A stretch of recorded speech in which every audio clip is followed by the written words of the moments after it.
Shakuhachi flute is a flute that was developed in Japan around the 16th century, though there was echoes of it in China before then. But the Shakuhachi flute is a longitudinal flute, so it's played like this, not like this, and it's made of bamboo. And it has this breathy, kind of mossy sound to it. A lot of the Zen Buddhist meditation music that you can look up and hear, and a lot of the Buddhist monks would play the Shakuhachi flute because it has this relaxing and kind of mystical sound to it. So because instead of blowing straight into it like a recorder, you blow across like a flute, and because of that and the 5 holes that you have for your fingers, it has a wide variety of sounds that it can make, and based on the amount of air you put into it, it can have a different timbre to each note that it plays.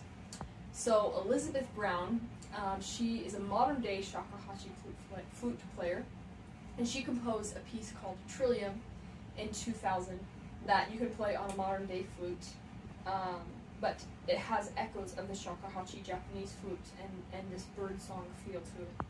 So she uses a couple techniques in this Trillium piece that I will play for you in a minute that echo this Japanese Shakuhachi flute.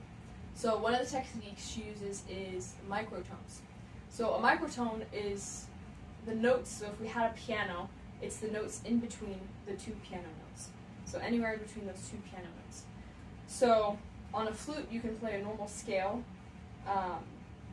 but you have to use different fingerings to play a microtone. And she also has microtonal progressions. So it'll sound something like this as I play it.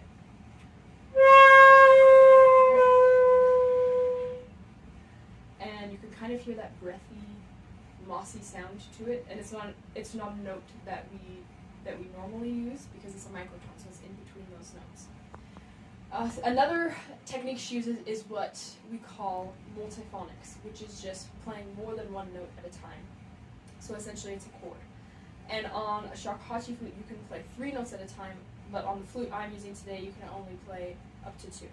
So that'll sound like this. So hopefully you can hear those 2 notes playing at the same time. And then there's a few other techniques she uses, like slides and harmonics, which is where you'll overblow a note. So you can play an F and overblow it, and it actually plays a C, and it adds to that Shakuhachi vibe, if that makes sense. So those are the techniques she uses, and I'm gonna play Trillium for you. And most Shakuhachi pieces are relaxing, but this one is actually kind of mysterious and a little intense at times. So enjoy.